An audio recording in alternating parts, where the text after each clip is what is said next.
Meu pai era um torneiro mecânico, tinha 6 filhos para criar e o sonho dele, até por ser semi-analfabeto, era que os filhos todos se formassem, né? E entrei na música por influência dele, né? E o rádio era ligado às 7 horas da manhã e era desligado às 10 da noite. A vida da gente era escutar música. Algumas dessas pessoas, quando entraram num estúdio para gravar, né, se apaixonaram pela profissão de produtor. Aí depois eu fui para a grande escolinha, que foi a gravadora Continental. E aí eu comecei a produzir. Quer dizer, a primeira vez que eu entrei no estúdio, que o Jair Pires falou, bom, já que você tem jeito para coisa, amanhã você vai ser assistente de produção para você já começar com um grande professor. No dia seguinte eu estava com o Tim Maia dentro do estúdio. Na área musical comecei em casa com meu pai, que embora as outras irmãs também cantem, também soubessem alguma coisa de música, mas eu fui a única que realmente acompanhei. Meu pai era seresteiro e eu sempre estive com ele, desde uns 3 anos de idade que ele já me botava para cantar. Nós tivemos realmente uma influência muito forte dos Beatles e eu adorava, desde muito criança, muito garotinha. Eu sempre curti os discos e isso foi muito marcante na minha infância. Quando o papai chegava do trabalho, ele pegava o violão, tocava umas canções. Disse, olha, se vocês quiserem tocar, vocês pelo menos peguem direito no instrumento. Aí começou a história toda, do violão pro cavaquinho, depois surgiu o contrabaixo. Estamos aí. Na época estava começando o movimento Jovem Guarda no Brasil, né? Que era aquela coisa mais pop que existia naquele momento. E eu já gostava de ouvir a rádio, né? E eu gostava de ouvir o Iê, Iê, Iê, né? Eu entrei para a escola técnica aos 15 anos. Eu estava cantarolando uma música do Led Zeppelin. Um cara chegou para mim, porra, cara, tá cantando Led Zeppelin aí? A gente tá precisando de um vocalista pra minha banda. E quando eu cheguei lá no ensaio, ele já tinha um estúdio, um ar-condicionado, velho. E foi assim que eu comecei, né? A encarar realmente a música ali, já em contato de perto com a música, com os instrumentos musicais. A influência que eu tive foi familiar, basicamente, porque meu pai, quando estudante, formou um grupo chamado Bando da Estrela. O primeiro disco gravado aqui em Belém foi pelo Bando da Estrela e pela minha mãe, Celeste Camarão. Então eu me acostumei com música, fora o fato do meu pai ser dono de rádio. Era rádio ligado o dia inteiro. Sou maranhense, né? Cheguei criança aqui com 14 anos de idade, toquei muito na Condo, quem não conhece a Condo. Eu, Ronaldo Bahia, Cacá, Theo, Calibre. Então eu estava tocando lá e chegou o Pinuca, Rei do Carimbó. E fui pra banda dele. O primeiro disco que eu gravei foi Quero Você, Carlos Santos. Vendeu 2 milhões e meio de disco. 30 anos isso aí, 30 e pouco, 35 anos. Bem, eu acho que na minha infância eu já senti que tinha o dom da música. Meu pai na época vendia instrumentos musicais infantis, da Hering, e eu ia lá e tirava todas as melodias nos instrumentos. E foi aos 14, 15 anos que eu percebi que eu podia desenvolver aquele dom e eu optei como instrumento o piano. Eu tive boas influências de Rick Wakeman, Keith Emerson. Isso ajudou muito a questão de timbragem de sintetizadores. E até hoje eu ainda continuo curtindo. Meu bisavô, meu avô, meu pai, muitos tios são músicos, né? Então eu me criei nesse meio de música. Quando meu pai dizia, eu vou tocar, ele era trompetista, eu já ia pegar o negócio do pano, já ia limpar a caixa do pistão dele, que ele já sabia que eu queria ir. Aos 14 anos eu comecei a tocar profissionalmente. Parei muito mais de tocar na noite para me dedicar mais ao estúdio. Comecei cantando em igreja. Cresci ouvindo meus pais, tios. Com o tempo, fui aprendendo a fazer vocal, tive influências da música popular brasileira. Trabalho na área cultural há 30 anos. Estava participando de um projeto aqui, à época da Secretaria de Cultura, que era o Pré-Amar. Eu estava expondo numa galeria Teodoro Braga, numa coletiva. Eu descobri que eu tinha, então, uma relação muito forte com a coisa da produção musical e comecei, então, a entender essa mecânica, como é que ela funcionava, né? Enfim, toda essa engrenagem para que o artista pudesse realizar o seu trabalho. Olha, eu comecei num conjunto chamado Os Mocorongos. E depois uma turma do Telégrafo ensaiava na casa do falecido professor Sarmanho. Eu entrei no conjunto, começamos a ensaiar. Quando chegou na hora de fazer o show, vem cá, nós vamos se apresentar e qual é o nome da banda. Quando o professor Sarmanho chegou com a esposa dele. Aí ele pegou e disse assim, olha, fui ver um filme agora, lindo, com Marlon Brando, o nome Sayonara. Aí colocamos o nome, Conjunto Sayonara. Eu era guitarrista e vocalista. Até uma vez que gravei um show nosso e eu vi minha voz. Aí eu peguei e me tirei de vocalista, fiquei só como guitarrista, que eu digo, esse cara canta muito mal. Eu comecei, na verdade, a trabalhar com música aos 14 anos de idade. 50 anos que eu trabalho com música, né? E sem que eu percebesse, eu de repente me envolvi na música, né? Eu era colunista de música aqui em Belém, né? Trabalhava na província e trabalhava numa loja de disco. Em 75 eu já trabalhava na gravadora Continental. Então, a primeira produção minha foi em 75, eu gravei o disco do Cupijó, né? Eu devo ter mais de 100 produções feitas ao longo desses anos todos aí. Eu comecei em 1985, mais ou menos. Nós reuníamos na casa de um amigo nosso, que tinha um estúdio, cada um pegava um instrumento, sobrava a bateria, ninguém queria tocar bateria. E eu ia pra lá e toquei, deixa que eu toco bateria. A partir desse momento que eu tive o contato com o áudio. A partir de 1990, no estúdio Transatape dos Panteras, foi a primeira vez que eu entrei num estúdio de gravação e tive contato com aquele equipamento. E naquele mesmo dia eu conversei com o Cláudio, que era o dono. Qual é a possibilidade de eu vir para cá, aprender? Eu quero conhecer isso aqui. Senta aqui que eu vou te ensinar umas coisas. Então aqui tu aciona os canais, vai entrar o sinal por aqui, e é assim que funciona o negócio aqui. Esse rapaz aqui, ele tá gravando o disco com a gente, ele vai gravar a voz. Beleza, entendeste como é? Então fica aí agora que eu vou almoçar, vou ter que sair e resolver um negócio. Vai gravando a voz dele aí. Foi desse jeito que eu comecei.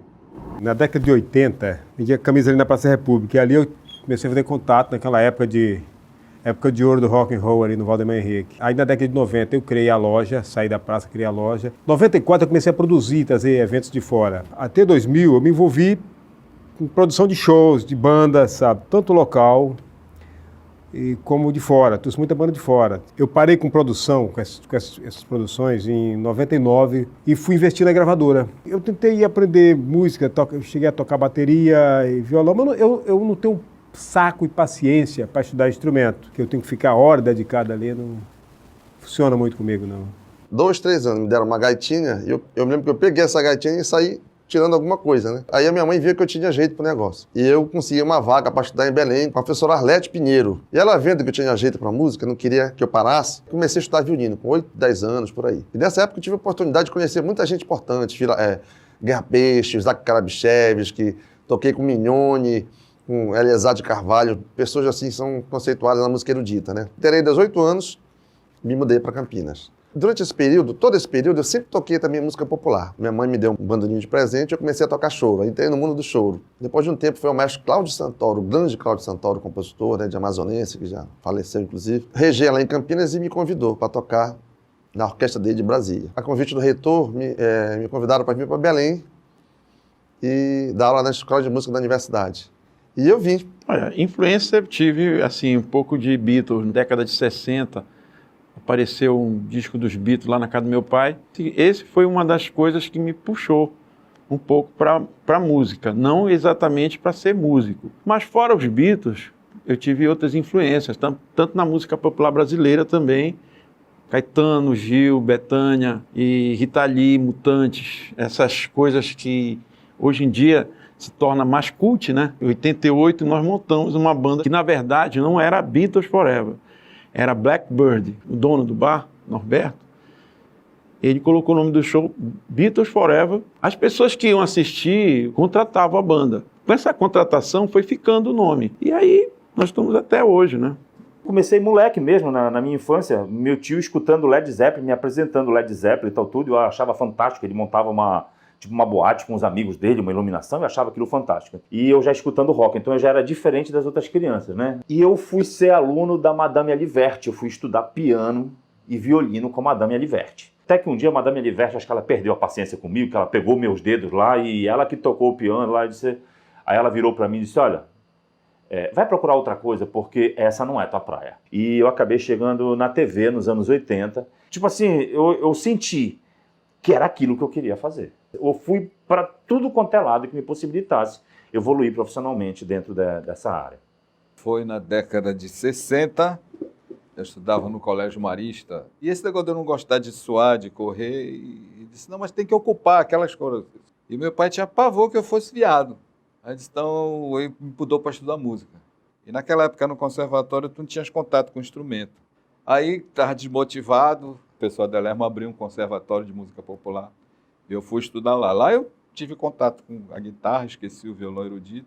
Foi muito útil para mim depois da pós-adolescência, quando eu tive que tirar a carteira de música. Aí me profissionalizei, fui tocar baile. Foi aí que eu conheci os Walter Bandeira, Guilherme Coutinho. Olha, na área musical eu comecei nos anos 80, cantando na noite, na época que eu comecei. Tinha o Ditão, Mauro Cota, Ted Maxi, Luiz Guilherme, Juca Medalha. Fui convidado no começo dos anos 90 por um cantor paraense chamado Ribamar José para gravar uma música no disco dele. Na realidade era metade de uma música. Você já não parece mais aquela. Foi a música escolhida para trabalho, a música estourou e o Valdo César foi convidado a gravar o seu primeiro long play, o seu primeiro disco, o seu primeiro bolachão vinil 1991, que o estouro foi Coisas da Vida. Você pra mim é um sonho tão lindo que a gente não consegue esquecer. E aí eu comecei. Eu acho que o responsável foi meu pai, porque ele sempre gostou muito de música antiga, de música bolera, essas coisas. Ele reclamava que não tinha ninguém para acompanhá-lo. E acabou comprando um violão para me aprender a tocar violão, para acompanhá-lo nessas noitadas. Acho que a partir daí começou essa paixão pelo instrumento, né? Acho que com uns 17 anos, eu vim morar para Belém. E aí fui fazer a Escola Técnica Federal do Pará. E ali a gente acabei conhecendo outras pessoas que tocavam também. E chegava às sextas-feiras, às vezes, nos lugares, começava a tocar. Conheci, acho que lá com 19 anos, o Ronaldo Silva, né? Para poder produzir melhor o que faço, eu me transformei num pesquisador. Eu ia lá com os mestres e composições, aprendi a tocar com eles, né? Ou seja, o que nós fazemos na Roda Populagem é de verdade. Nós fomos em busca da informação real, né? Como é que ela é.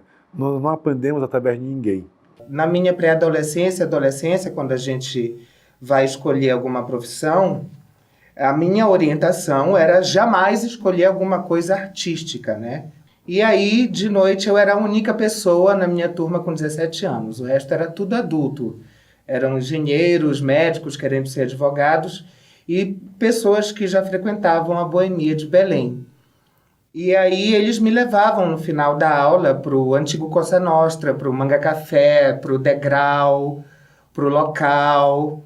E aí eu fui fazendo amizades, em especial com a Albinha. E os instrumentistas ao redor também me ensinavam muito sobre afinação. Ele ia me dando dicas, Nego Nelson, o Figueiredo Júnior, enfim. Toda essa galera. E aí gravei meu CD Furtacor em 2003. No final da década de 70, ali quase nos anos 80, que eu comecei a pegar um violão. Em casa tinha violão, meu pai tocava, meus irmãos tocavam, meu primo tocava, meu tio tocava. E aí acho que em 84 eu estava já tocando com o primeiro grupo em São Paulo, de amigos do bairro. Em 85... eu já tinha formado um segundo grupo. O primeiro era Beijo Sem Boca e o segundo era Inhaca. Em 84 ainda, eu comecei a trabalhar com sonoplastia e dublagem, de desenhos e filmes pornô.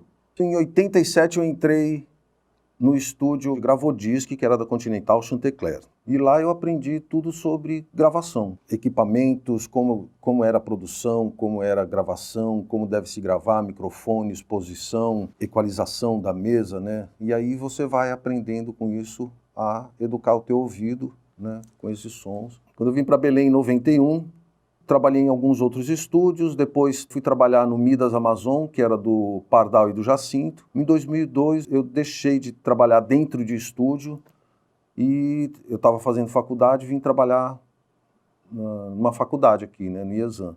E aí dentro da faculdade eu projetei os laboratórios de fotografia, áudio e vídeo. Em 2005 virei professor dessa área, né, de áudio e sonoplastia, e aí estou aqui até hoje.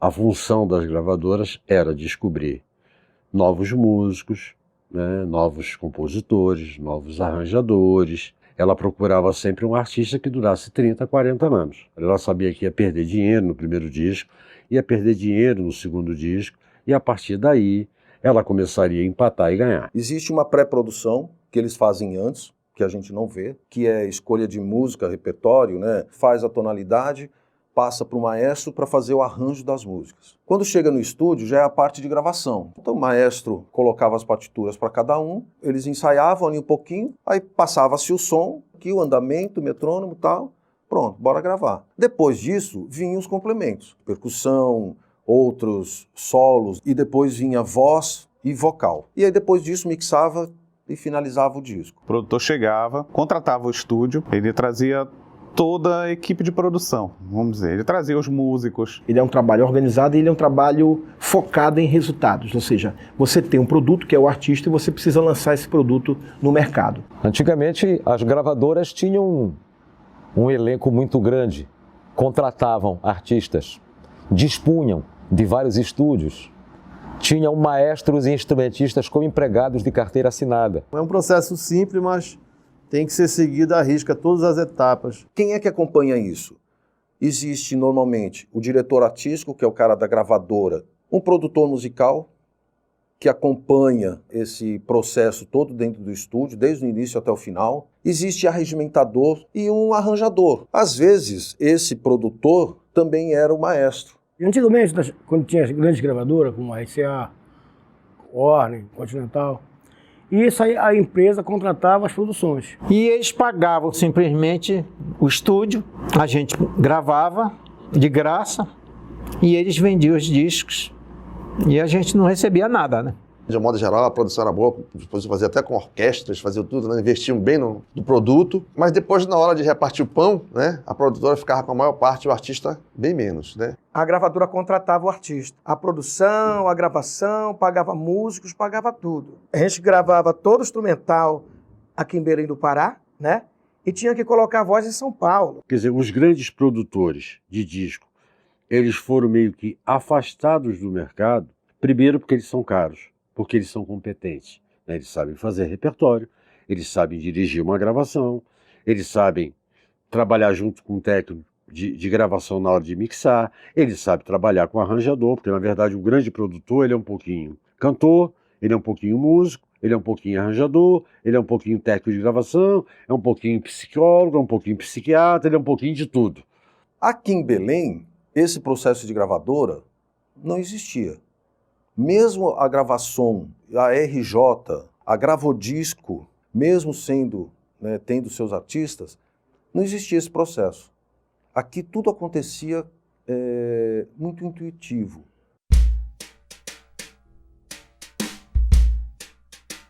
Essa coisa do independente, antigamente, era muito difícil. Quer dizer, as coisas eram bem dirigidas pelas gravadoras. É basicamente a mesma coisa. A diferença, às vezes, é de recursos que um tem e outro não tem.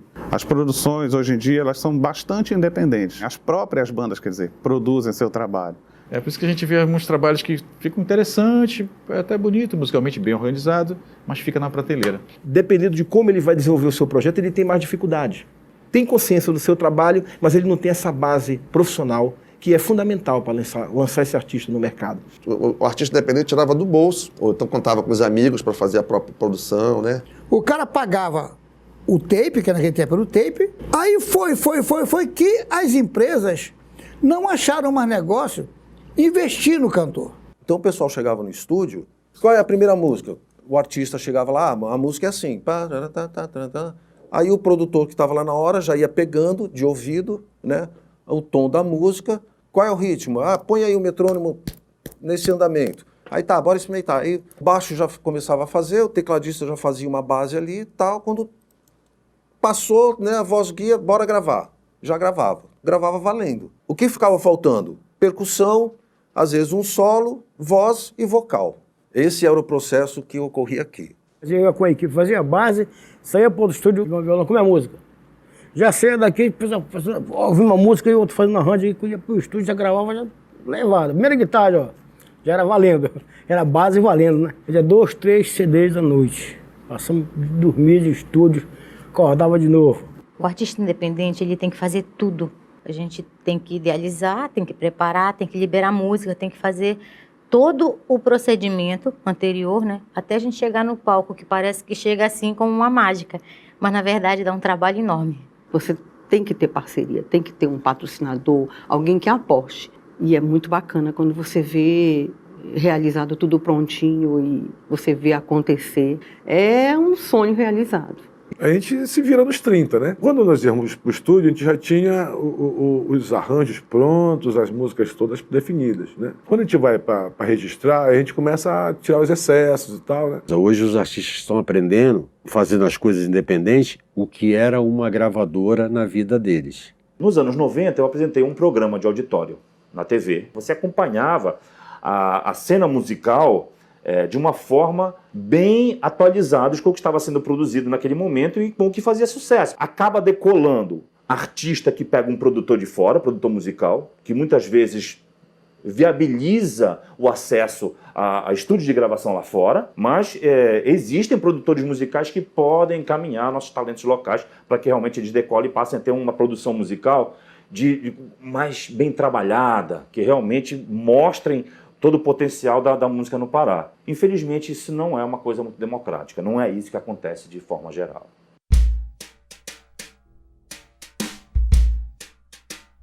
No início ninguém sabia nada, nem os músicos sabiam como gravar, mal sabiam tocar, né? Não tinha inclusive profissionais para nos ensinar como fazer. As pessoas foram aprendendo não só a tocar, a como gravar, a se comportar dentro do estúdio ao longo dos anos, ao longo das décadas. Que muitos deles vieram de bandas de música, passaram pela polícia militar e tal, que tem essa coisa, e tem outros que são os caras que sozinhos começaram, como o Mestre Lucindo, por exemplo, que era um músico que não estudou. Tinha algumas pessoas que realmente parece que nasceram para aquilo. Quando chegava no estúdio, o rendimento era muito maior do que quando ele estava tocando ao vivo. A maioria das pessoas agiu como eu, aprendendo, né? Mas aprendendo com o processo já. Nos anos 80, anos 90, ainda era muito assim. A música no Pará ainda era muito amadora. Tem muita gente que toca muito, mas que não passou pela escola, né, aqui em Belém. Nessa década de 90 não tinha isso, não. Temos escolas musicais. Você entra para aprender a tocar um piano clássico. Ninguém quer ensinar o popular. O popular o cara aprende na marra. Eu faço parte de uma desses da marra. Eu acho que a maioria agora são pessoas que estudaram. Infelizmente, por exemplo, vários músicos daqui, eles não se especializam. Olha, uma coisa que a gente não pode negar, a qualidade dos músicos locais. Nós tínhamos grandes produtores. Já a gente era menino ainda aprendendo, se virando no estúdio, cada um tentando fazer. Depois, com o tempo, eu fiquei produzindo muita coisa, junto com o Jacinto e o Júlio Vicari, que trabalhávamos juntos.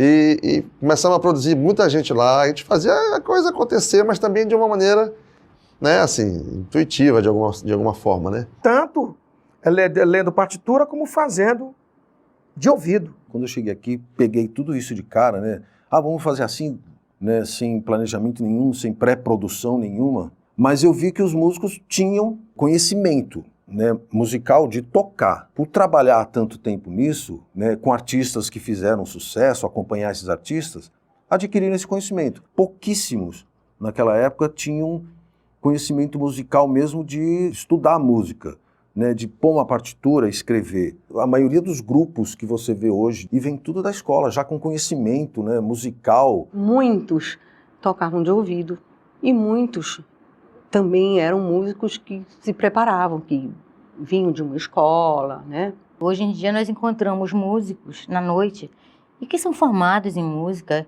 que realmente estudam, que têm alguma formação técnica. Mas a maior parte dos músicos que realmente trabalhavam na música, na noite, eles eram muito assim intuitivos. Hoje em dia, essas novas gerações, eles têm tanto acesso à informação, ao conhecimento, eles estão com um princípio de perfeição muito grande, possibilitado pela tecnologia digital. Eu lembro que quando eu era menino e olhava os músicos, os bons eram os antigos. Mas hoje, os músicos mais jovens são bons. Nossa época era mais difícil, mas a gente fazia mais. Hoje não. Tem a internet bacana, tem o pessoal que faz arranjo. Os músicos hoje são caras que todos leem, todos eles. Só que detalhe, eu acho que tem que se entrosar mais. Belém tem instrumentistas fantásticos. Tem instrumentistas a nível de sul do país. E isto não é dito só por mim. São os músicos de fora que chegam aqui e ficam muito satisfeitos com o que observam. Belém é um grande celeiro musical que não existe melhor. Quer dizer, a tendência do músico é sempre complicar, né? Quando, na verdade, o simples é o que faz sucesso.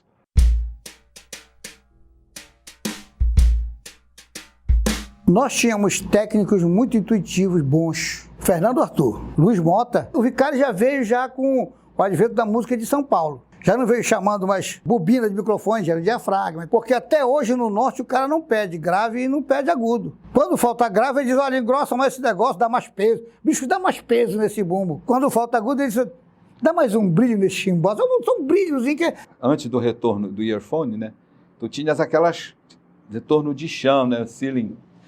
E eu disse, olha, isso aqui tem que ficar paralelo ao pavilhão auricular. Disse, lá vem tu com as frescuras de arquiteto. Todas as pessoas com quem eu trabalhei dentro de estúdio eram exímios.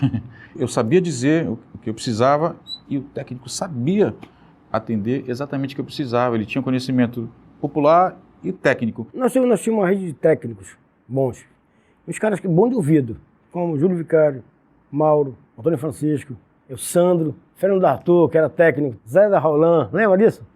Zé, então, cara que aprenderam mesmo, talvez, o estudo, na verdade, foi, tá aqui o ouvido. Lógico, claro, que estúdios como o Gravação ou o RJ tinham pessoas competentes para mexer naquele equipamento. Ele não pode fazer milagre. O som que tiravam, né, naqueles estúdios que os técnicos tiravam, era maravilhoso. O brega, por exemplo, tem que ser gravado aqui, né? Porque para tirar o som do brega, aquela guitarrinha, vou te falar. Todos com ouvido maravilhosos, então o cara, né, aprendia a tirar o som na intuição também. Estudava era em manuais, né? E apenas o músico tem que saber um pouco também da parte técnica, e o técnico tem que saber da parte musical. E dirigir o artista junto com o produtor, junto com o arranjador. Eu acho que todos nós artistas que gravamos discos nos últimos 20 anos em Belém, fomos cobaias desse pessoal. A gente ainda falta alguns elementos aqui para essa cena se profissionalizar. Desses 10 anos para cá, começaram a surgir alguns cursos em Belém, para que as pessoas tomassem mais conhecimento, as pessoas interessadas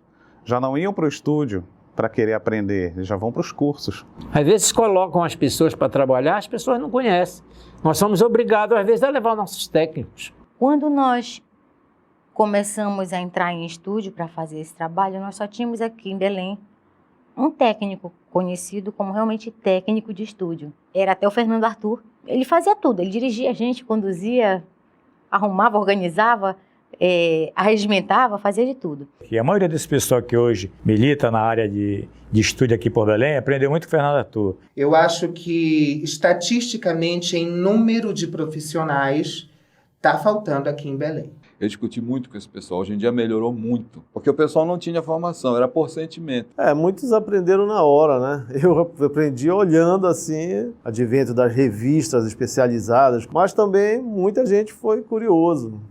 E muita gente ainda não aprendeu até hoje. Talvez pouquíssimas pessoas, né, tinham esse domínio. Na área da gravação, eu acho que isso evoluiu um pouco. Evoluiu. Mas nessa parte da finalização, mixagem, masterização, isso a gente parou no tempo. Os técnicos aqui não tinham muito esse conhecimento. Então, eles saíam mexendo no equipamento conforme eles achavam que tinha que mexer.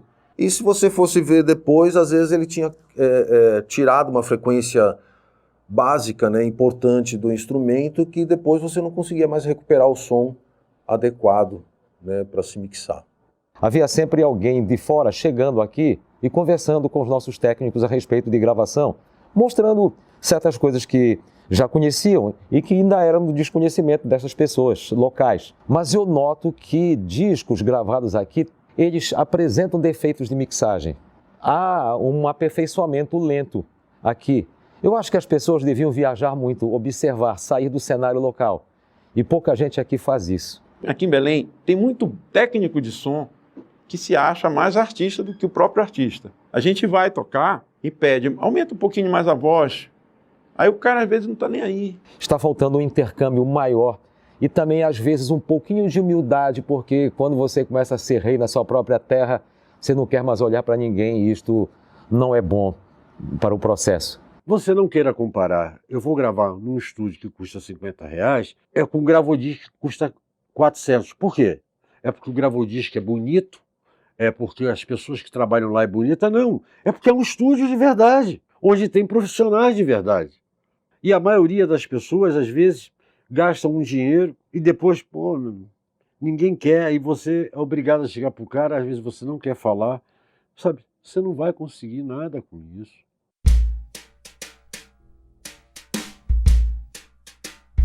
Não tinham muitos, mas os que tinham equipamento bom. Muitos eram assim, de segunda mão, mas eram máquinas boas, eram equipamentos da época que eram top de linha, né? Era a tecnologia de ponta da época. Então, nós tínhamos assim uma boa qualidade, sim. Podia até escolher os estúdios para a gente gravar, né? Mas existiam os melhores, os mais bem equipados, né? E existiam aqueles feitos dentro de casa, ou estúdio de fundo de quintal, como falavam, né? Foi fantástico um processo de aprendizado conjunto, tanto dos artistas que gravavam, quanto dos técnicos, né? Na gravação, tinha um técnico lá, né, que essa máquina MCI, ela falhava os canais, né? E aí ele ia lá e chutava a máquina, né? Pá, dava um chute lá na máquina e ela voltava, né? Quando eu olhei aqui, eu falei, nossa, onde eu vim amarrar meu burro, né? O estúdio melhorou quando a gente comprou, né, o ADAT. Realocamos os equipamentos dentro do estúdio, alinhamos o monitor, era o melhor som. Aqueles monitores JBL alinhado, não tinha, cara. O que você escutava era real e você gravava ali, ia escutar fora e era um puta som. Na gravação, que foi um dos primeiros estúdios bons de Belém, nós tínhamos equipamento muito bom. Mas tudo era equipamento de segunda. Pro que a gente pedia na época, realmente, estava tudo legal, maravilhoso. Estúdios como a Gravação, a RJ, era o estúdio de primeira. Na RJ, tinham bons equipamentos também. Lá dentro era bonito. Então, quando você ia escutar em outro local, né, você percebia que aquele grave bonito, né, que você ouvia lá dentro, lá fora não era nada daquilo. O cara tem que dar conta de gravar qualquer coisa, ainda que ele tenha uma sala modesta. Nada que você não consiga bem microfonado e bem equalizado.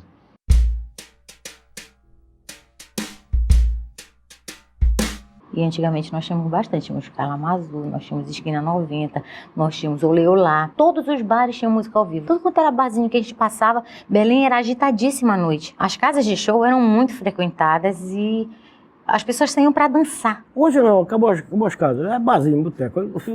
Você vai, agora é interessante, o mercado abriu mais até para os músicos, que tocam ali, tocam e vai tocando, não banda grande, né, só pequeno. Praticamente você não era convidado a tocar em lugar nenhum. Você tinha de criar um evento para você tocar. Nos parece assim que a política cultural da cidade, à época da década de 90, ela era muito mais ativa, ela era muito mais democrática e você tinha condições de ter acesso aos espaços de mostrar o teu trabalho. Não havia patrocínio, a não ser dos próprios familiares. Se eu quiser fazer um show, eu tenho que alugar uma casa, certo? Eu vou ter que ir numa televisão, pagar, eles cobram uma nota. Vivenciei isso também de shows que a gente mesmo fazia tudo. Ótimas casas, né? Espaço.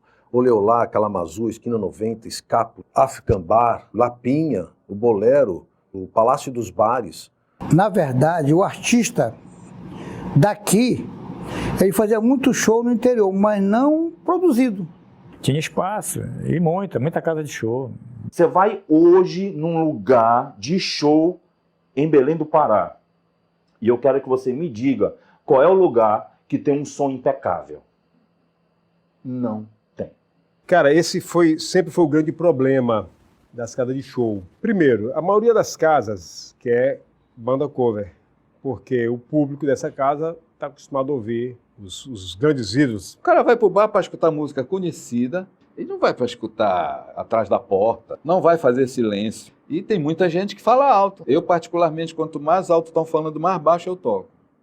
Que é para não competir. Mas naquela época rodava tudo em cima, muito em cima das casas noturnas aqui em Belém. Tinha um Oleolá, que era uma grande vitrine, não se ganhava muito dinheiro ali não, a gente fazia muito show ali. Às vezes eu escuto determinados grupos ou determinados cantores, cantoras, falar a minha produção aqui em Belém. E eu vou ver o show, cara, não tem. O Pará naquela época estava no auge com muita gente bacana. Por exemplo, o Grupo Oficina, o Arilou, a banda Sayonara. Pô, bicho, o melhor da música paraense. O rock sempre foi marginalizado, né? Então, se você chegasse num teatro da Paz, por exemplo, chegasse lá, olha, eu queria fazer um show aqui. Aí os caras iam te investigar para saber, mas que tipo de show é lá? Se você mencionasse a palavra rock, estava limado na hora. Esse mercado de consumo interno é muito fraco ainda em Belém. Muito, muito, muito fraco.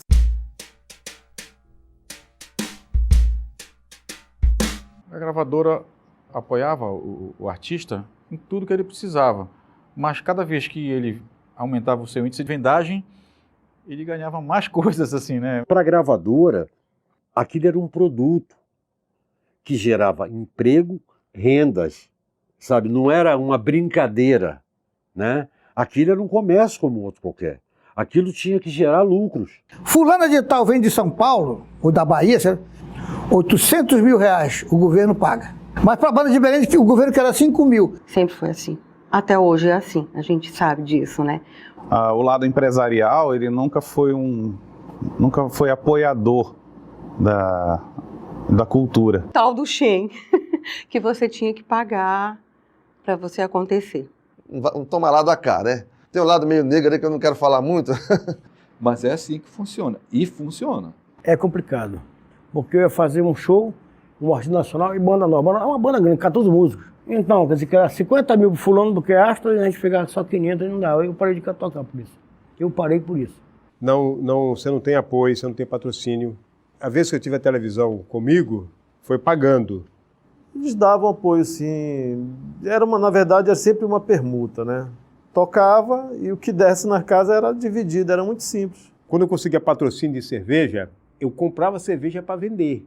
Aí a cerveja só vendia se eu colocasse no cartaz apoio da cerveja tal. Mas na realidade eu estava comprando cerveja para vender no evento. Alguns bares da cidade que abriam suas portas para alguns eventos.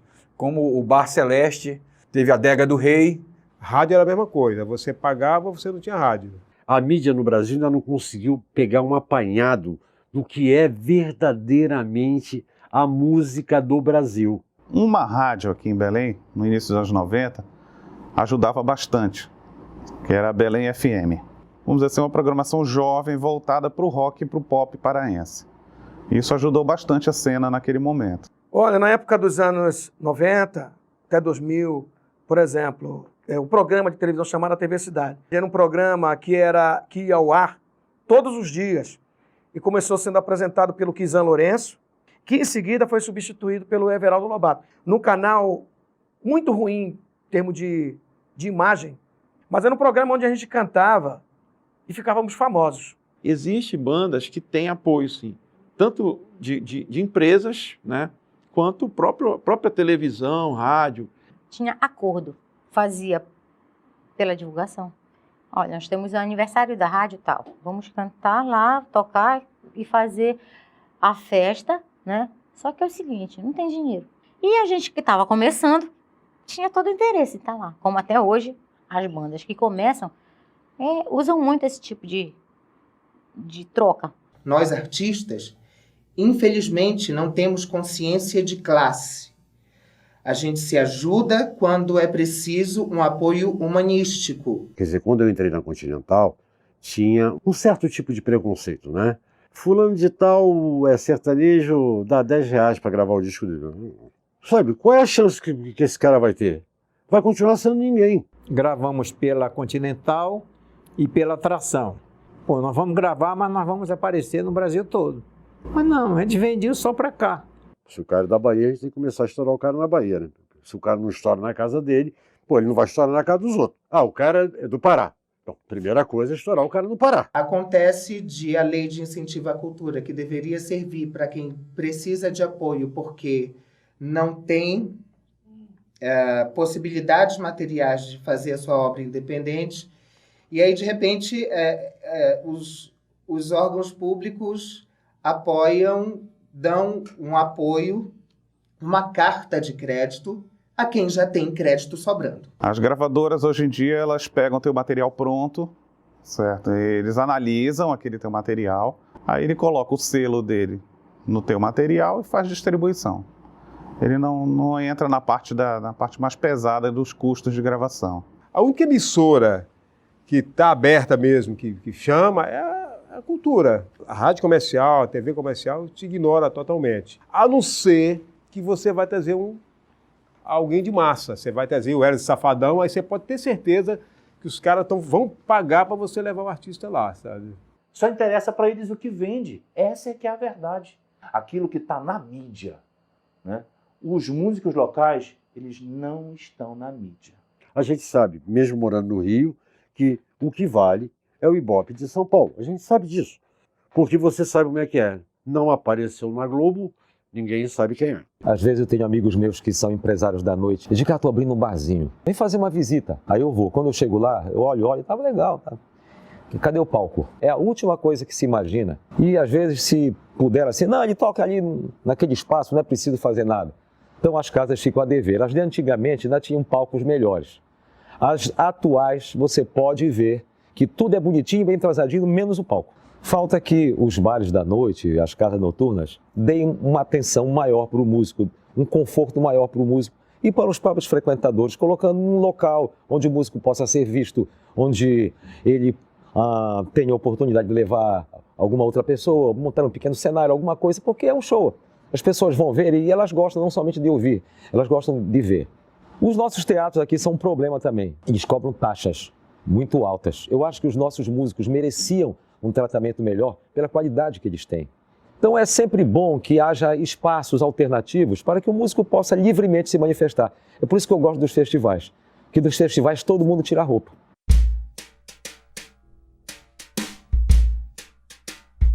Não tinha a mesma qualidade. Se você pegasse um disco feito em São Paulo, Rio, né, e colocasse um disco daqui, às vezes não era nem questão de nível. O som dos instrumentos, né, aqui gravado e mixado, ruins, desequilibrados, né, enquanto os de lá de fora já tinham um padrão, né, de graves, médios, agudos, né, dos instrumentos e tal. Hoje em dia já se faz trabalhos, né, com qualidade compatível. Na verdade, ele era inferior. A produção local, ela sempre foi de qualidade.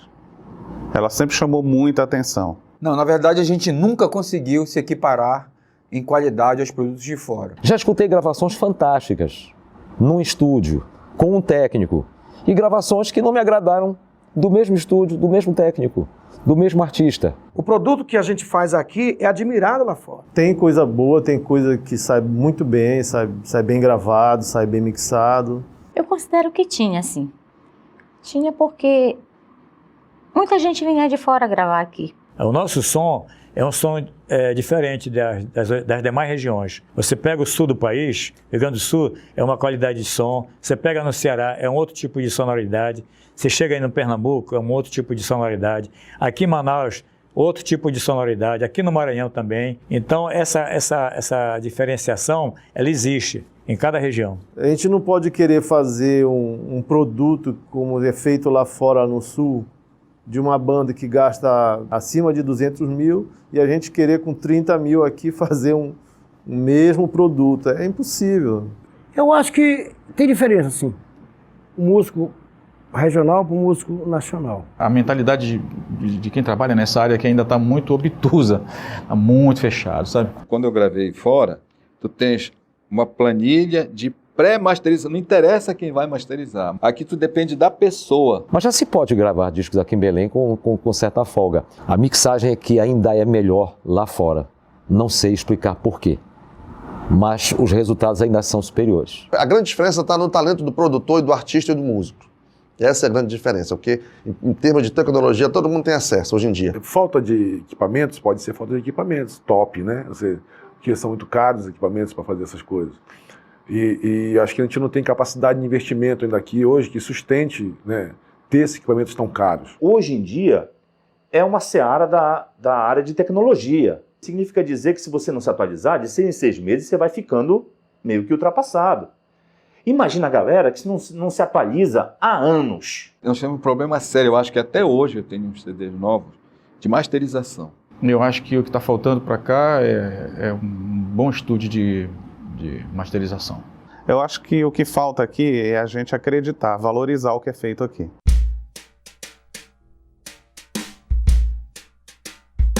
A posição geográfica ainda continua a ser um maior problema. O cara para sair daqui tinha que ir por Fortaleza, por Recife, por Bahia, por fora, porque direto Nós tínhamos uma barreira. Essa barreira enorme que eu não sei o que acontecia. Nós percebemos que o norte continua sendo vizinho do Brasil. A gente precisaria de empresários que chegasse, pegasse a nossa música e mostrasse. Talvez a parte de divulgação, distribuição, isso daí já é outro fator que a gente ainda tem de evoluir muito para chegar perto dos gringos lá. Agora, fundamentalmente, as redes sociais têm sido de uma eficácia muito grande, porque quem gosta vai passando para os outros, fotografa, manda, e isto tem ajudado muito aos músicos. Dificuldades todas aqui onde a gente vive. A primeira dificuldade é a falta de investimento. Eu não vejo dificuldade nenhuma, porque a música, quando ela tem que estourar, pode ser do Pará, do Amazonas, da Apoca, Chuí. Pela primeira vez em 54 anos, foi aprovada uma lei CMA para nós levarmos um CD, mas nós já batemos em várias portas e todo mundo nega.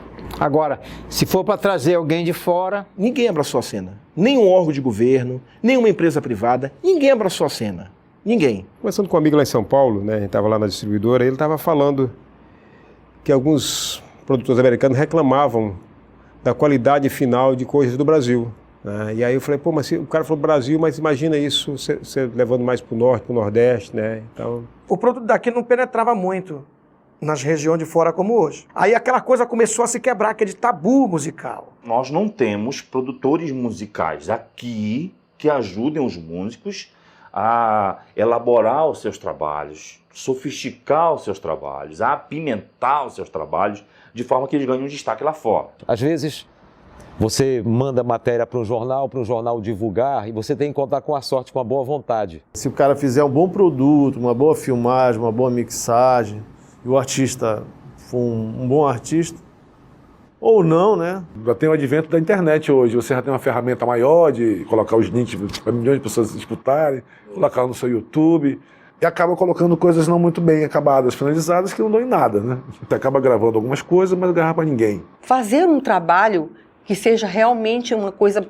boa, que você possa mostrar em qualquer canto do mundo. Essa preocupação, ter esta preocupação. Eu acho que os outros estados têm apoio do governo e nós aqui no Pará ainda não temos isso. Onde está a criação artística? É isso que tem valor. E é isso que tem valor para a galera lá de fora. E é isso que as pessoas aqui não enxergam.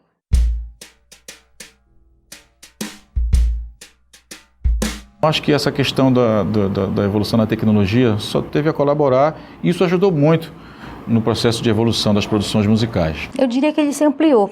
Naquela época a gente fazia só em estúdio esses trabalhos e hoje em dia a gente tem assim uma facilidade enorme de encontrar estúdios muito pequenos, mas muito eficientes também. Os custos de gravação foram um pouco mais reduzidos, né? Não tem muitas barreiras mais. Eu acho que hoje em dia você consegue produzir um material até de boa qualidade, até dentro da sua própria casa. Muitos estúdios, assim, chamado de fundo de quintal, ou então estúdio de pequeno porte mesmo. Não tenho certeza se evoluiu ou se involuiu. Eu acho que não vem evoluindo, não. Ele vem diminuindo. Lógico, óbvio, claro, que a criação do Pro Tools, do Melodyne, que o cara, em vez de dar lá, deu sol aqui, depois escreve. Quer dizer, começou-se também a cair a qualidade da música no Brasil. Esse processo não evoluiu muito. Hoje em dia você tem muita produção feita de qualquer jeito, em qualquer estúdio de fundo de quintal, sem tecnologia ou conhecimento técnico profissional adequado para se fazer isso. E as grandes produções dos artistas, né, é muito raro. Tecnologicamente, tecnicamente, não há o que discutir, né? Em termos de qualidade, timbragem e forma, né? Conteúdo, o pessoal hoje em dia está mais bem preparado, estuda, né? Acho que continuamos produzindo tanto quanto, né? Acho que muita coisa está sendo feita, mas com menos visibilidade. O pessoal está acostumado com porcaria. Então, se o pessoal está acostumado com porcaria, o nível de exigência para uma produção qualitativa de excelência nunca vai existir. Seja em música, seja em produção audiovisual, seja em literatura, seja no que for. O artista não tem um produtor. Então eu acho que isso foi um hiato que surgiu aí da década de 90 para cá. E que a gente precisa restabelecer esse diálogo, né? Ele era muito melhor feito naquela época do que hoje em dia. Hoje em dia você só tem um selo que realmente faz alguma coisa aqui que é na music.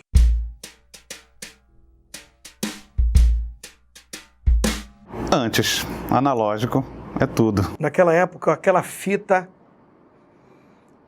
vou te falar, viu, cara? Que existe uma grande diferença entre o som analógico e o som digital. Antes. Antes e hoje. Você fazer só digital, só analógico, depende do resultado que você quer. Hoje? Cara, eu acho que é hoje. Hoje. Sem dúvida nenhuma. Hoje. Nós temos uma coisa chamada digital que a gente pode gravar, desafinou, peraí, volta, ajeita aqui. A época digital veio realmente para melhorar a nossa situação musical e a nossa qualidade, com certeza. Hoje eu faço opção pelo digital. Saudade do analógico. Era maravilhoso, muito bacana. Dava trabalho? Dava, mas saía perfeito. Era mais divertido gravar no analógico. Era mais divertido, envolvia mais a gente na música, no trabalho.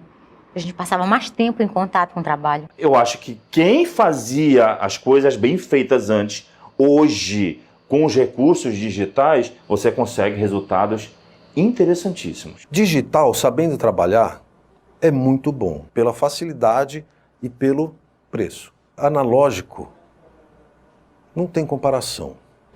Cara, é som.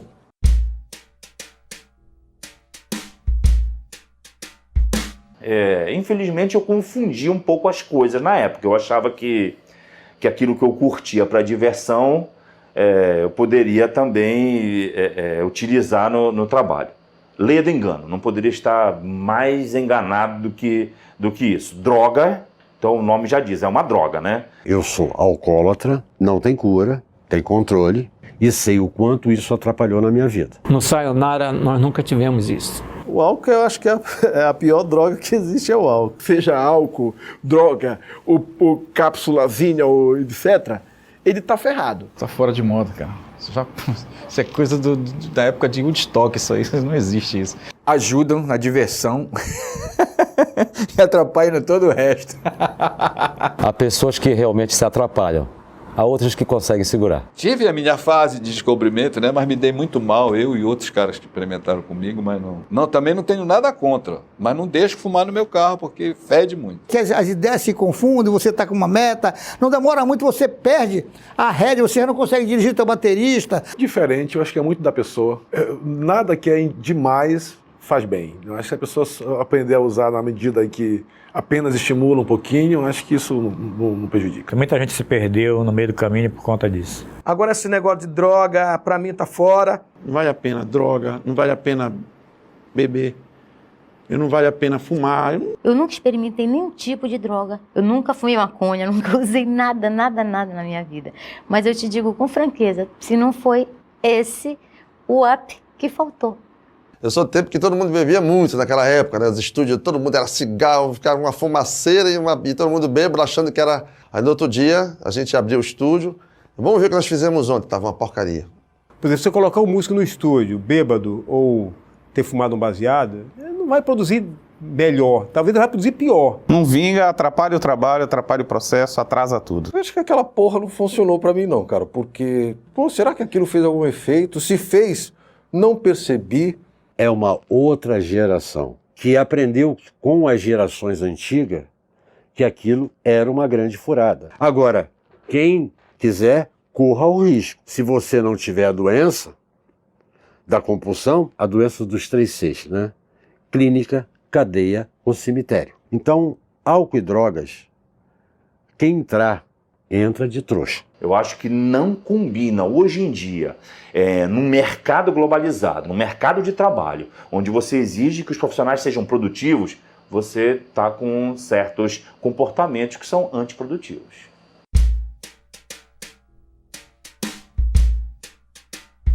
A crítica já foi muito cruel comigo. Comigo e com a Suelene. Sempre fomos muito desembaraçadas, muito brincalhonas, muito bem-humoradas. E esse bom humor às vezes incomodava a crítica, porque via de regra a gente se apresentava em shows e como vocalista as pessoas censuravam a gente. Vocês querem aparecer mais que o cantor? E no entanto era a nossa alegria que estava bombando, estava aparecendo demais, entendeu? E não era uma coisa assim que a gente fizesse com o propósito de aparecer, mas era impossível de segurar.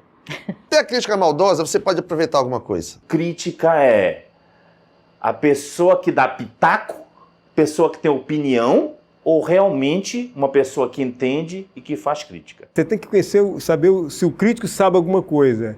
Porque tem muita gente criticando que não sabe por onde que o vento sopra, né? Só que também tem gente que sabe o que está dizendo. Eu acho que ela é necessária. Agora, precisa-se entender o que é crítica e o que é dor de cotovelo, né? Elas não têm conhecimento de causa nem maturidade suficiente para falar mas falam por despeito. Agora, ela é necessária quando o artista precisa avaliar o seu trabalho. Crítica é quando você faz uma análise, você desmembra a coisa e você mostra caminhos e possibilidades. Acho que crítica é mais ou menos uma coisa por aí. É importante, a construtiva. Ela é importante e ela te faz crescer. E ela também pode te dar raiva e também pode fazer tu limar da tua vida umas pessoas que não fazem a menor diferença. Normalmente são informais e são construtivas. Eu abuso, eu exploro, quem dá boas dicas eu exploro. Peraí, como? Qual é a tua ideia? Eu absorvo. Ela é necessária. Agora, ela é odiada. Pegar as coisas que realmente você acha que vale. A crítica construtiva. Aquela que te aponta onde está o problema, mas diz, olha, tem esse campo para você trabalhar. Não é a crítica pela crítica, ela realmente não leva a nada. Nós temos bons críticos e maus críticos no nosso estado. Te faz crescer, te faz amadurecer e te faz vencer. Eu fui criticado por pessoas da área. Tinha pessoas de outros estúdios que diziam, né? Ah, aquele técnico que veio de São Paulo lá, ele é o puxa-saco não sei de quem lá, não sabe nada tal. Mas eu não precisava mostrar nada para ele, eu mostrava com o trabalho, o resultado do trabalho.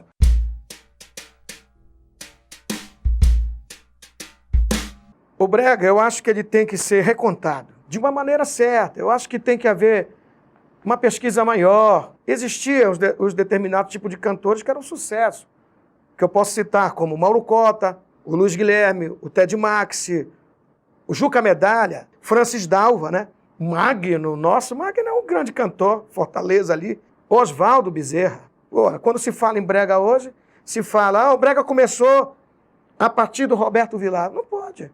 Quer dizer que o que ficou para trás ficou? Rapaz, o brega eu tenho saudade do passado. Ele tem uma razão e uma importância dentro da musicalidade paraense. O bom brega. Porque tem um que não tá com nada, tem um que é uma porcaria, né? Mas tem uns bregas bons, cara, inteligentes, umas sacadas ótimas, eu gosto. O brega é a nossa música. Para mim, a nossa música regional é o brega. Do antigo. Os antigos bregas, eu gosto. O brega é uma música como qualquer uma outra música. Uma coisa é respeito, outra coisa é admiração. Tu podes não admirar, não é tua praia, mas tu tens que respeitar. Gravei muito brega. Muita gente boa gravando, cantando, bons músicos tocando. Isso é bom. O brega que virou hoje, esse que toca aí, é a pior porcaria que se tem, né? Mal feito, mal gravado, erros de concordância do português, né? Desafinado. Cara, destruíram com brega. Eu sou do tempo do brega romântico, eu gosto daquele brega antigo, né? Não gosto, não escutaria em casa, não é a minha praia, simplesmente não é a minha praia. O artista paraense, que ele é um compositor, que ele faz aquela composição da vida real do cara. Eu não qualifico assim o brega uma coisa ruim, não. Para mim, tá no contexto nosso, tá no nosso dia a dia aqui do paraense. O brega já é normal para nós, né? O brega é um ritmo, como tem um fox, como tem um samba. Mudaram o nome de brega para calypso, por quê? Porque o pessoal do sul não aceitava o nome de brega. E hoje o brega está em toda parte. O brega é uma escola, é um estado de espírito. Brega para mim, no meu tempo, era aquele lugar que tinha luz vermelha. Ali era o brega. O Reginaldo Rossi, durante um monte de tempo, foi chamado de brega. De uma hora para outra, virou cult. Quer dizer, as opiniões mudam. É um ritmo até que faz a gente se apaixonar, porque eles só falam em amor, só em paixão e essas coisas. Então, eu acho que é apaixonante. O brega quando ele é bem cantado, bem executado, é uma música muito boa. Não, o brega é um fenômeno. É lógico, se você pegar lá o começo do brega, lá atrás, dos boleirões, sabe, né, do merengue e tal, era outra história. É música popular. Se nós nos apropriássemos mais dele, muita gente fora do Pará não estaria dizendo que é daqui, é dali, é daculá. Eu acho que a coisa deturpou, de certa forma, né? Desbancou para um lado. Assim, uma coisa, às vezes as letras são muito esculachadas e como seria o funk no Rio de Janeiro. É uma coisa que às vezes não tem sentido. Eu gosto de música boa. Brega, guitarrada, as manifestações culturais locais é um direito nosso. A gente tem que se apegar afetivamente a isso, independentemente de gosto. Tem um espaço para todo mundo, sabe? Tem espaço para todo mundo. Se bem produzido, ganha o mercado. Tinham produtores, né, que iam gravar o brega, aí achava, hoje nós vamos fazer teclado, né? Eu falei, cadê o teclado? Aí o cara chegava lá com um teclado Cássio, né? Não era nem estéreo, desgraçado, né? Uma saída, e aí quando tu ligava o teclado, aquele chiado, né? Pô, mas isso, não, mas isso aqui é que vende. Pô, aí estragava tudo.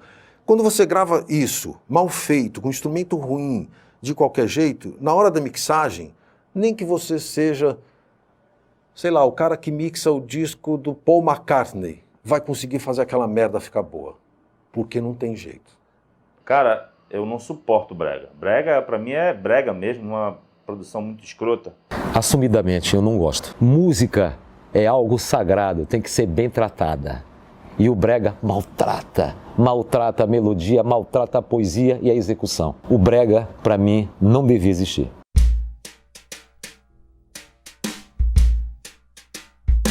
A MPP é um rótulo e todos os jornalistas precisam criar rótulos para que, através deles, as pessoas que leem, as pessoas que ouvem, possam fazer uma separação rápida do que aquilo vai conter. Faz parte. Eu gosto de um autor, de um compositor aqui, o Armando Rescat. Ele faz uma espécie de música meio rock progressivo, mostrando o lado Belém, né? O lado Pará, numa maneira assim que a gente vê uma situação. A gente não vê aquela coisa que mostra a Mangueira, a Baía do Guajará. Não sei se a gente pode chamar a música eletrônica do Pará de MPP também. Por que não? Por que o preconceito de não botar ela lá? Eu acho que pode também, né? Dentro da área da etnomusicologia tá valendo, né? Isso é bobagem. Como é bobagem MPB? Não existe a música popular paraense. Existe MPB, a música popular brasileira. No meu ponto de vista, é a música cabeça. Certo? Eu não sou fã. Música popular paraense. É da melhor qualidade. É bom, eu gosto. Tem muito aqui em Belém, certo? Eu só acho que é pouco divulgado. A música popular paraense ela teria que ser o carimbó. Bem, é legal também. Legal, quer dizer, hoje tá bem complicado, né? Mas, tá aí. A gente faz muito MPP, mas é uma sigla. Na realidade, a gente faz uma leitura mais formal, né? mais elaborada de tudo. De tudo. E por isso que eu acho que a gente não tem o direito de ter preconceito, porque forma é uma coisa, conteúdo é outra. É um rótulo que eles não gostam, né? Que a gente use. Mas, para mim, a música popular paraense, ela é de alto nível, com altos músicos, altos cantores. Tem muita coisa boa. E tem uma coisa que só está ali para fazer número. Ela tem vários sentidos, mas ela é muito rica. Muito rica mesmo. Uma coisa que me incomoda profundamente nas rádios de Belém, né, é o músico paraense ou o músico baiano, sabe? Eu não gosto desses rótulos, sabe? É música, é música. À medida que você rotula, você segrega. Umas são legais, outras mais ou menos, a maioria é chata pra cacete. Porque a música em si, ela acaba sendo universal, você faz samba, você faz rock aqui, você faz tudo quanto é tipo de gênero universal, mas eu gosto da música brasileira feita na Amazônia. A música paraense, fora eu sentir falta de refrão nela, que as músicas paraenses não têm refrão, eu acho bacana porque todas as músicas regionais, elas iniciam enaltecendo, exaltando o que existe de bom no entorno dessas pessoas. A música paraense, ela tem esse interesse em demonstrar para o mundo, só não chegamos lá ainda, mas demonstrar para o mundo o que se passa aqui no norte. Algumas coisas são interessantes. Na maioria, é o que eu chamo, e tem gente que não gosta de mim por causa disso, que eu chamo de garapé com boto. O cara só quer falar do açaí, do Ribeirinho, do Rio, do Barco, sabe, do Miriti, e aí é um disco só falando disso e vem outro depois eu falando da mesma coisa. Nem mamãe compra isso.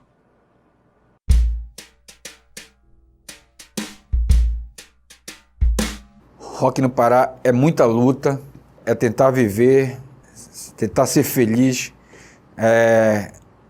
fazendo algo que ninguém acredita.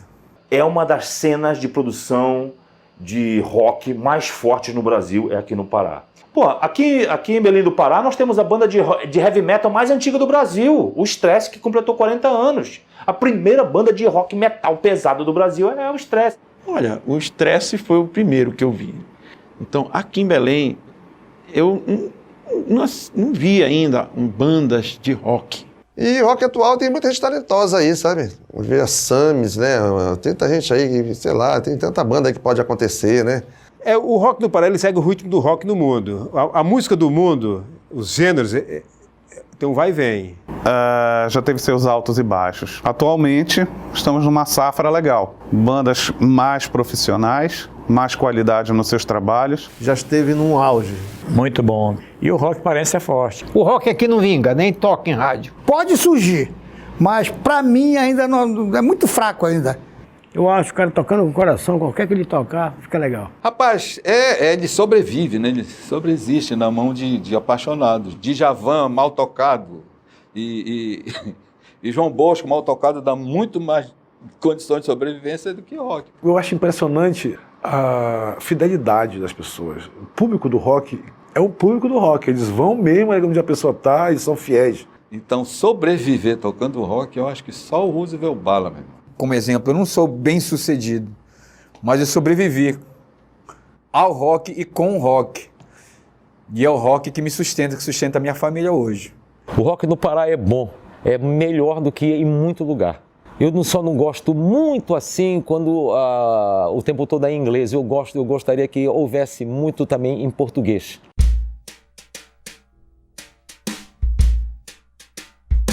O carimbó tem tanto swing, quanto tem o forró, quanto tem a vaneira, quanto tem o samba, que as pessoas aqui na Feira de São Cristóvão conhecem, mas o resto do Brasil não conhece. Eu fiz do carimbó um negócio diferente, mais swingado, duas guitarras, metais. Que o carimbó mesmo nato é aquele do Veriquete, do Mestre Lucindo, que não vamos esquecer que esses caras foram o começo de tudo, sabe como é que é? Que expressa a música de Bragança é a música da Marujada. Com a sua suíte de ritmos, o retumbão, roda, chorado, shot, mazurca, né? Nós temos essa riqueza toda, mas não está catalogada, não está estudada, não está pesquisada. Isso não pode acabar nunca, senão a gente vai perder a nossa identidade. Eu acho que isso é importante, é fundamental. Pode ser das duas maneiras, do jeito mais sincero possível, mais regional possível, mais original possível, ou então de um jeito já bem trabalhado, né? A fusão com a música eletrônica, com a tecnologia. Acho que aí pode chegar mais longe. Quando eu canto carimbó lá nas regiões do caso de Manaus, o povo pira, rapaz, fica maluco. Vou ensinar assim a pureza a dançar o meu... Ninguém fica parado, porque a nossa dança aqui, a sensualidade do nosso carimbó, ninguém faz, só aqui mesmo. Brega, lambada, no YouTube, se você procurar por ritmos amazônicos, banda sayonara, é uma das coisas que o pessoal mais pede pra gente. É uma mistura de merengue com cúmbia, com zouk, com a nossa guitarrada. E isso aí arrebenta em todo local. Olha, esses outros ritmos são a cara do Pará também. Embora não sejam legitimamente nossos, eles tenham muita influência da música caribenha, né? Incorporou muito bem. O grande movimento musical foi a lambada. Todos eles têm seu valor. Bem feito, eu gosto. Não compraria um disco de música regional. Eu não curto. Mas respeito e sei o valor que elas têm. É um valor riquíssimo de cultura. E o que a gente vê é que não há mais investimentos em cultura. A tendência mesmo é acabar. Se você quiser pegar isso, jogar lá fora, tem que ser outro formato. Né? Tipo o carimbó da banda nova, né? Estilizado com metais, essas coisas. Isso vende. Né? Porque esse negócio de você pôr o cara tocando tambor, né? o pessoal cantando, o pessoal dançando com aquela saia, com aquela roupa curta. Isso é só para turista ver, né? É importante isso estar aqui, para não se perder. Agora, para vender, tem que ser num formato atual, novo, com elementos atuais, né? Para você jogar isso lá fora, porque senão não vende. Eu gosto dos ritmos regionais, eu acho fantásticos. Mas devo confessar uma coisa, um disco inteiro de lundu, um disco inteiro de carimbó, primeira, segunda, terceira, quarta, quinta faixa.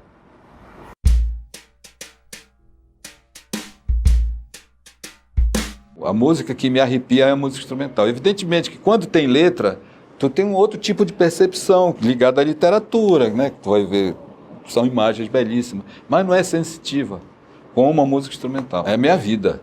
Por exemplo, é para uma elite. Não é para todo mundo, aquilo é uma coisa para poucos. Essa é a grande realidade. Se ela for bem composta, bem arranjada, ela pode te tocar tanto quanto pode te tocar um poema. Temos música instrumental de primeiro mundo aqui em Belém. Há muito mercado para a música instrumental. Falta que as pessoas prestem um pouquinho mais de atenção. Eu cheguei a ver algumas coisas do Barata.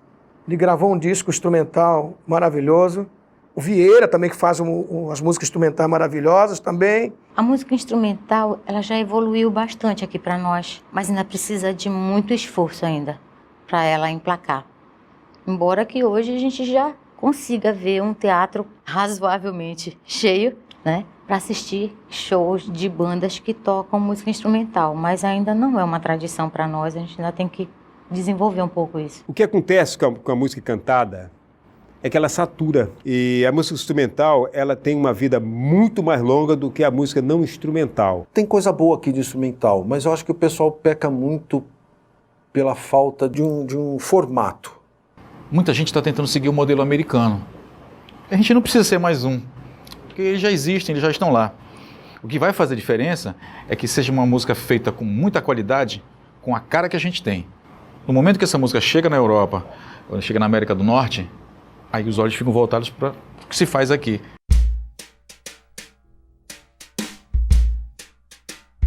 Um amigo meu, por um acaso, de Belém do Pará, ele era compositor, ele disse, um artista gravou uma música minha, essa música está estourada, o cara está fazendo show, quer dizer, está ganhando uma grana, e eu não vejo um cruzeiro disso. Eu perguntei para ele, vem cá, o disco tem ISRC, é um disco oficial? Ele falou, não, você não vai receber dinheiro.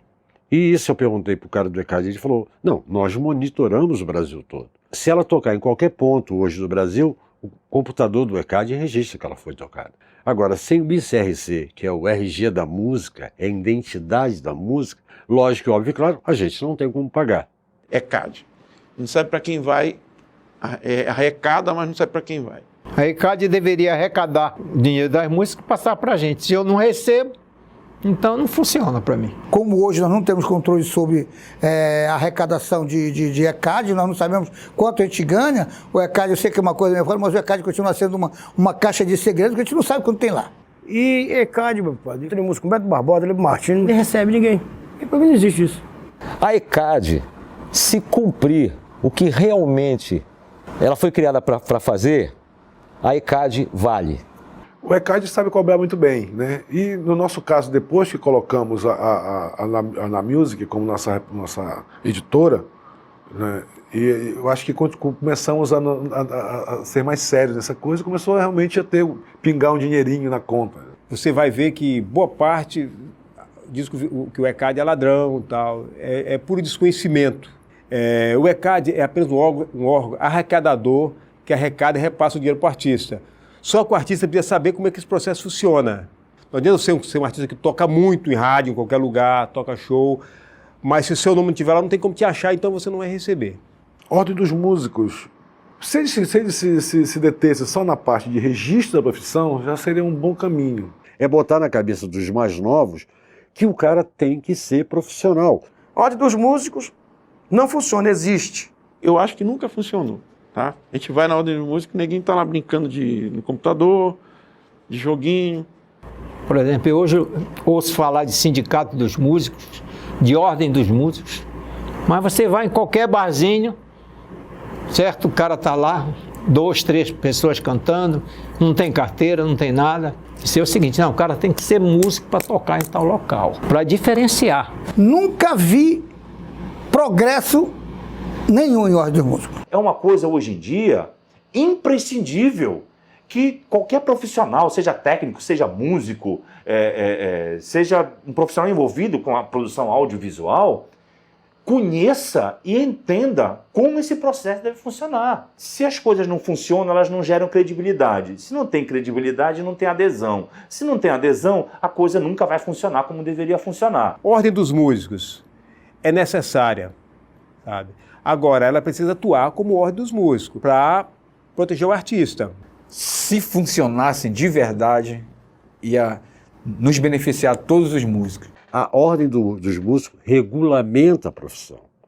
Eu acho estranho a questão do sindicato em categorias que você tem entidade de classe, né? Porque me parece que tem as mesmas funções, sabe, né? Mesmo que haja um choque. Bicho, o músico não quer isso de primeira mão, o músico quer ter onde tocar, o músico quer ter onde trabalhar, quer ter o dinheiro dele. Não encontrei ninguém que faça um elogio rasgado à ordem dos músicos, ao ECAD, aos sindicatos. Eles sempre estão querendo levar vantagem em alguma coisa e não fazem porra nenhuma, não trabalham, vivem às custas dos panacas, sabe, que a gente é obrigado a pagar para esse pessoal. É antro de vagabundo querendo viver às custas dos outros, de quem trabalha. É para isso que serve.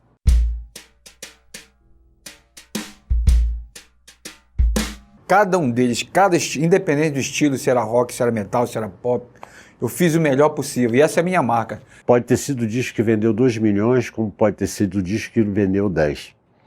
Para mim, todos eles foram iguais, foram importantes na minha vida.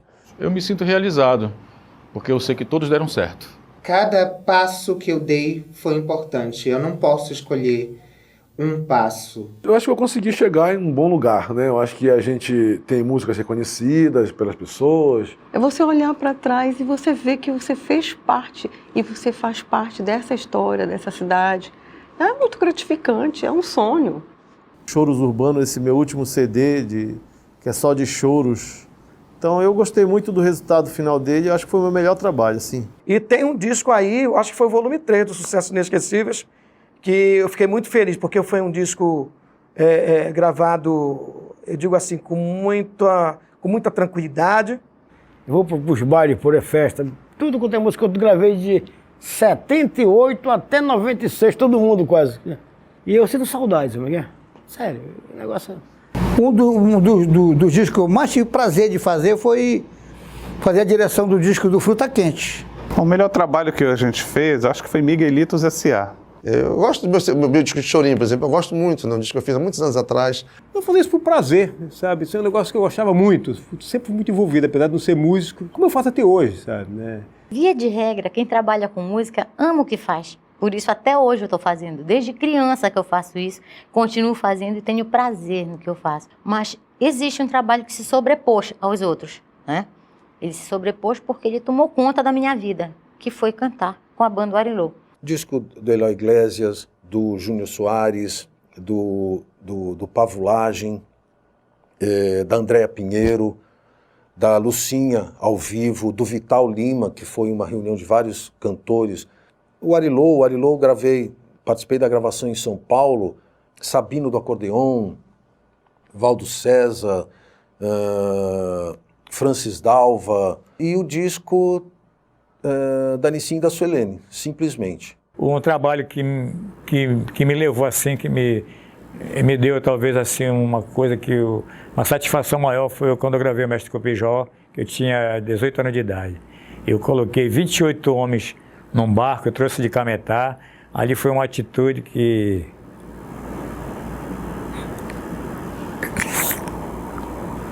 porque realmente foi uma coisa assim, né, que marcou mesmo, né? Ali que me deu toda... Ninguém esperava, né? Nem eu, acho que nem eu também. E foi um acontecimento que até hoje, né, rapaz, só gravou um disco, olha. Mas, assim, né, que realmente, né, aquilo é que marca na vida da gente, né? O trabalho que ainda hoje eu ouço como referência é o primeiro disco da Banda Nova. Aquele ali, para mim, foi o melhor trabalho que eu fiz regionalmente. Eu sempre estou correndo atrás do melhor trabalho, que eu acho que eu ainda não fiz. Eu estou sempre querendo mais. Eu acho que é por isso que eu estou sempre estudando, eu estou sempre em busca de mais conhecimento. Você é sujeito a emoções do dia a dia. Tem dia que você está bem, as coisas são de uma coisa e não existe a perfeição. Você vive correndo atrás dela.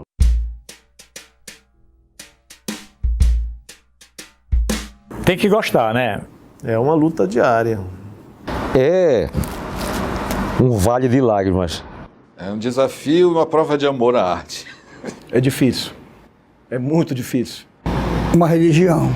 É viver de paixão, é acreditar no que você quer, abrir mão de qualquer outra coisa para ser feliz. Acreditar que a sua arte é possível. É ter cara, é ter coragem, é ter coração, é ser persistente, sabe? Não é fácil. É duro, viu? É duro, só tem que gostar. É bom.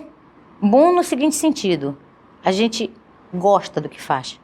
E é por isso ele é bom.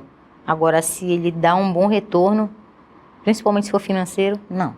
Bicho, é sonho, é realização, é muita luta, é muito sangue e é prazeroso.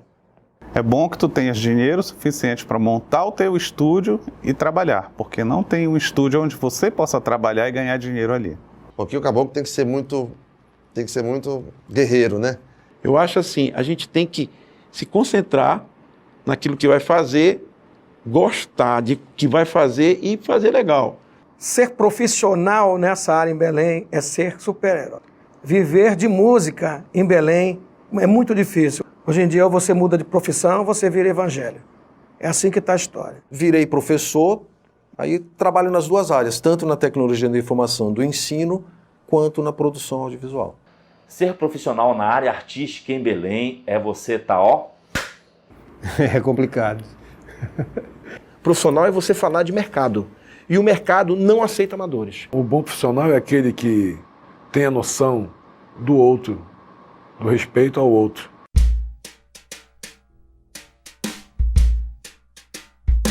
Futuro da música paraense. Eu desejo, espero e vou fazer a minha parte para que ela chegue para o mundo. É essa evolução natural, né? Espontânea, com briga, com fofoca, com festival, com competitividade. A música paraense de raiz, ela vai ficar lá sempre, ali naquele nível ali que não morre nunca, mas dificilmente ela vai vir à tona. É difícil a gente saber, assim, vislumbrar o que vem pela frente. Eu espero que não seja no brega. Eu acredito muito no carimbó, mas assim, o carimbó tem que ser uma coisa bem gravada, bem produzida, não é chegar qualquer pessoa e gravar o carimbó. Porque a tendência musical nossa sempre vai ser esse romântico dançante e o nosso carimbó, né? Precisa sair, né? Alçar voos e ser mostrado, porque é lindo demais. Eu acho que não tem uma tendência, não. Acho que nós temos ciclos aqui da música paraense. As pessoas se cansam de um pouquinho, como tem muita diversidade, aí faz um carimbó agora, né? Eu acho que o futuro da música paraense está em ritmos universais com uma identidade regional. Eu gostaria, sinceramente, que o nosso carimbó primitivo chegasse lá. Uma coisa de maior tempo, um projeto de maior abrangência. Eu não sei te dizer ainda o que, mas eu sei que é necessário. É o único caminho, ou pelo menos o principal caminho, que nós temos para conseguir fazer escoar essa produção e fazer disso um produto. É investir na regionalidade mesmo.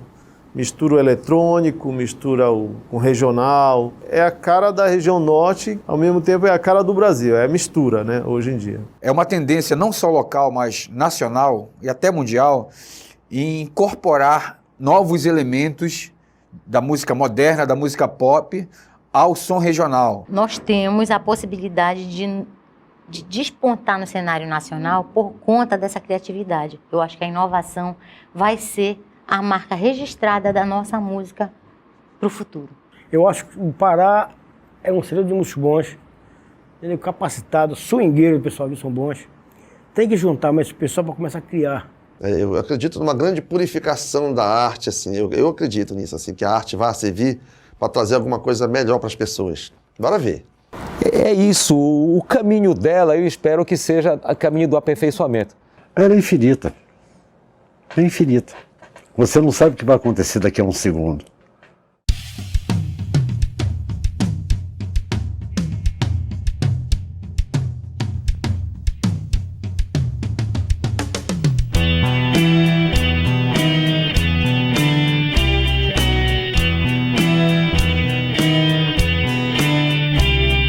Tem gente que carrega a vida, tem gente que carrega amor, tem gente que carrega na cabeça um pouco de saudade. Tem gente que não